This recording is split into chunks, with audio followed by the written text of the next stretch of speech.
Okay, we have some great props here for fun activities. This is a styrofoam pool noodle and a ribbon attached. At the end we have some Velcro that's going to stick to some flashcards that also have the Velcro that sticks to this. Oh, and a squeeze. Oh, fun. Okay, so we're going to tell the children to roll it up.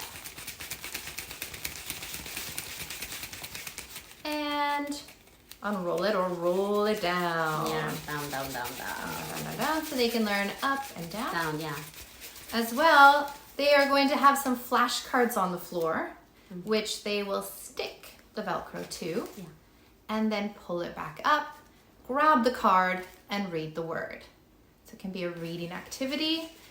Maybe with older kids, if you have alphabet flashcards, you can make them spell words, or you can have flashcards with sentences, or they can make a sentence with the word.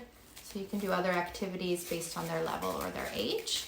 But it's quite simple to make. Yeah, really And simple. you can use it in the classroom or at home, and it's fun for the children.